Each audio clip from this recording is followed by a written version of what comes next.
This is going to be first for me. I'm going to try to do a video without a script and see how much more natural I can sound than usual. So the other day I was thinking and thought, well, I bought the Metroid Prime remastered game on the Switch and noticed that I've made it about to Fendrana Drifts, and I just stopped playing. And you'd think I'd go further than that because I went through a lot of effort to find that game, and despite the fact that it was at a lower price, it was so rare that, scalping prices started to act, and I had to buy it at a regular MSRP price, so like any other Switch game. But despite all the effort I went through to get that game, I like it, but I'm not playing it like I'm playing something like, Breath of the Wild or Crisis Core. And even Breath of the Wild I have my issues with, but despite this, I'm still getting in a mood, and I'm playing it pretty consistently. So I was asking myself, well, what's the problem with Prime Remastered? And that answer came pretty quickly. It seemed obvious to me that, well, finding your way in Prime, and that's the most consistent issue that people have with this game. Finding your way in Prime is pretty hard, whether you're like me, who's kind of special, let's just say. I have this masculine obsession, and I try to mid-max everything. Whether you're a game journalist, people will complain about the same thing. Prime is just not an intuitive game, and it's really hard to complete your objectives in that game. Most of the time what happens is that you manage to succeed at an objective, then you try to find another one and complete the game, go further, but most of the time what happens is that you get to an objective, you complete it, and then you have absolutely no idea, not even an inkling on where to go on. So you try to be smart. You're going to go back and look at structures that look suspicious. You're going to try to use your new power-ups on previous structures that, seemed obviously catered to that. And then usually what happens is that you have the right power-up, but you're missing a second one, or you don't have the power-up at all, and best case scenario, you go back, you use your power-up, and oh, congratulations, you got a missile expansion. And it becomes pretty unsatisfying, and the only reason I managed to make any progress, it has been a while since I played that game, is because I got the hint system. If it wasn't for the hint system, I'd go nowhere in Metroid Prime. It's really obtuse in that way. And I'm thinking, and that's the question that took me a longer time to resolve, is, well, how come I'm having so much, I'm struggling so much with Prime, but not with the past games? I remember Zero Mission, Fusion, even though it was a much more linear game, and while Super Metroid, I went through these games pretty quickly. I even 100%ed Fusion, so why am I having so much issue with this game? So I decided to simply, on stream, play through Super Metroid, and found out my answer. The thing with Super Metroid, and apparently that's also something they rectified in Prime 2, although it's been a while since I played Prime 2 and I played little of it, is that most of what you need to progress is all in the same sector, and a sector in any Metroid is already big, so God forbid if you have to traverse to multiple of those, but one sector is pretty big and you don't want to be slingshotting yourself between different sectors constantly. So most of the time everything is in one place. So let's say you go down, you have three paths. You go down a path, one is blocked. You go down a path, let's say a missile expansion, and you go down another path, and that path usually has something that you need to progress. So now, what I like in Super Metroid is that when you go back to explore the rest of the sector, oh, well, that power-up you just got, well, it gives you access to something new on your way back, so you can immediately put your new skill into practice. And usually, it's not something amazing, but it's at least a missile expansion or an energy tank. And then, when you go further back, or go back through the different paths that you went through and couldn't complete, it's then that you're going to find a use for your new power-up. And then maybe further expansions to your power. So maybe you find the morph ball. So now you can go down narrow paths. But oh, that path has blocks in it. But then you go down another path and you find the bombs for the morph ball. So now you can go to all those paths that you could crawl through but not really proceed through because they were blocked, well, by block. It's a bit like, you know, that Metroidvania Resident Evil style of you have multiple paths. Some of them can be completed now, some cannot, and some you'll have to go back much later. But all in all, the game does a good job of funneling you towards your completion without necessarily holding your hand.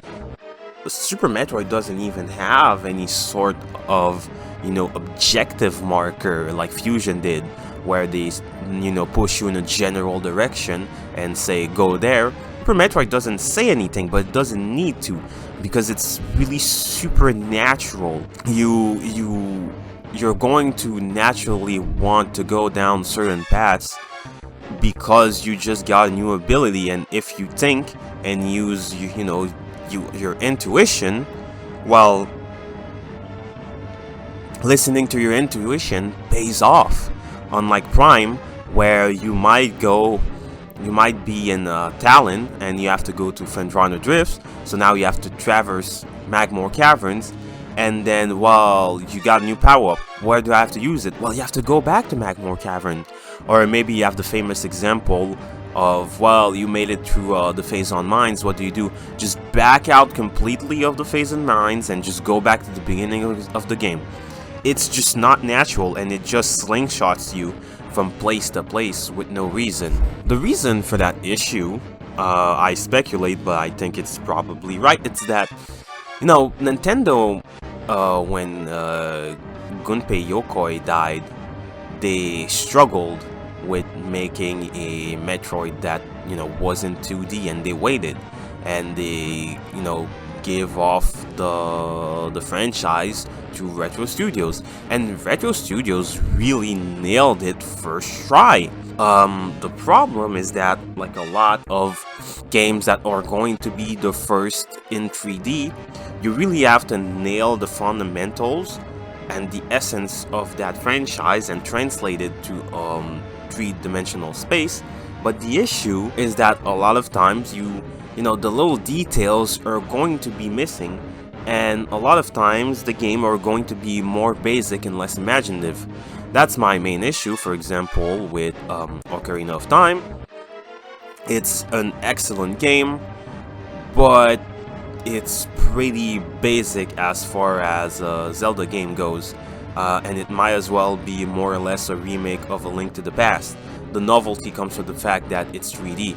You know, halfway through the game you switch between two worlds, but instead of, well, a dark world and a light world, it's the past and the present. But you could say that the future is pretty dark, so it might as well be the same, because it's the victory of Ganon. And of course, they had to do all those concessions. They even had to explain how to open doors. People shit on Navi all the time, but, you know, in 2D games, you didn't have to press any buttons to go through doors, you just went through doors. And it seems obvious now, but people treat Navi with hindsight, as in, well, I'm not stupid, I don't need to be told how to open the door. But no, you did need to, because it was the first of its kind, and games didn't do that before. It had to be explained. And now, in hindsight, of course you kinda hate Navi, but, you know, it's the overused internet meme of early 2000 that's just fucking unfunny. And of course, if you don't do that, you might end up like the Sonic franchise, where instead of nailing your fundamentals and figuring out the kinks later and making something more creative, you go too hard and bank too hard on the creative. So, instead of polishing Sonic Adventure and making it, more solidified franchise, well, now what do? Well, Sonic is a fucking werewolf, or Sonic is a Black Knight. Sonic did not have that really solid, aged well, early 3D game. Sonic Adventure was a good translation of 2D Sonic, but it was jank as fuck. And Sonic Adventure 2 was a lot more polished, but unfortunately, it kinda, fucked up its mechanics and streamlined the Sonic and Shadow levels a bit too much, and the rest was kinda wonky. So it never managed to really have its Mario 64, its Mario Sunshine, its Ocarina of Time. It never took the time to establish itself properly. There were certain things that could have been done with the Prime Remaster to make it a more fluid experience. And to be fair, Prime is not a game that needed a lot of changes. If anything, don't change too much because it's already a pretty good game. But maybe, and just maybe, while it'd be nice if enemies didn't constantly respawn, especially because every time they have, the cinematic flair with it, the instruments start to blare, and especially if you're fighting Chozo Ghost, the room gets darker, and it's an entire event, and you have to reopen the same doors constantly. When you use the ice beam on the door, you have to reuse it again and again and again. And I think the biggest flaw is the fact that you cannot use save points to fast travel, and I'm not really going to, dock points for that, but after Return of Samus on 3DS and Metroid Dread, you would think that would have became a base feature of Metroid. And furthermore, if you look at the 2D games, like Super Metroid, there's multiple ways to enter in an area like Criteria, while in Prime, the ways to enter one area is just really limited, and when you have more than one entrance, it's really far apart. It's the map design is just not as good, but it's not the map in itself, it's how they funnel you through the map. It doesn't lead you naturally from one spot to the other. I think the hint system should be immediate and not have you, fumble around for 10 minutes. All in all, I think that Metroid Prime is a pretty good game, and if you can get that remastered, get it now, because the prices are going to go fucking, the scalpers are going to go apeshit. Unfortunately, I think it's a game that really suffered from being the first in 3D, and it really nails the formula, but I really do think that there's a couple of things that could have been done better, and it's really mostly how the player is funneled from an area to the next, and it really hinders the experience in a way that the 2D games don't have. And I really come to appreciate now the quality of the level design of those 2D games. If you haven't yet, try to find a way to play games like Super Metroid or Zero Mission. They're really fun. And also, now I kind of realize that I really went out of my way to get Prime Remastered and paid full price, but at this point I might as well have bought Metroid Dread, because I did play the demo and it's the first quarter of the game, and honestly I went through that like nothing else. It was really easy to go through. Not that I didn't get lost, but finding the way felt a lot more natural than it did in Prime. So yeah, play Metroid Dread too. It's pretty good.